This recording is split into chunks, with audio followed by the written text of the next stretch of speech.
ছবিটি 1946-এর গ্রেট কলকাতা হত্যাকাণ্ড ও নোয়াখালী দাঙ্গার ঘটনাকে কেন্দ্র করে নির্মিত, যা ইংরেজিতে ডিরেক্ট অ্যাকশন ডে নামেও পরিচিত। এই ফিল্মে হিন্দু গণহত্যা বিষয়ক ঐতিহাসিক প্রেক্ষাপট তুলে ধরা হয়েছে। চলুন এবার জেনে নিই এই সিনেমায় অভিনীত কয়েকজন অভিনেতার নাম। মিঠুন চক্রবর্তী, তিনি অভিনয় করেছেন ম্যাডম্যান ছাটুর চরিত্রে। মিঠুনদার উপস্থিতি ছবিটিতে এক আলাদা মাত্রা যোগ করবে। অনুপম খের থাকছেন এক অনন্য চরিত্রে, তিনি অভিনয় করছেন মহাত্মা গান্ধীর ভূমিকায়।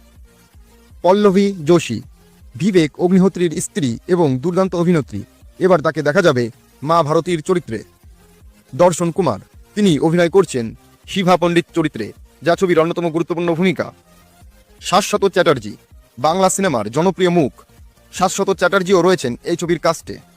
সৌরভ দাস, তিনি অভিনয় করেছেন ইতিহাস খ্যাত গোপাল পাঠা চরিত্রে।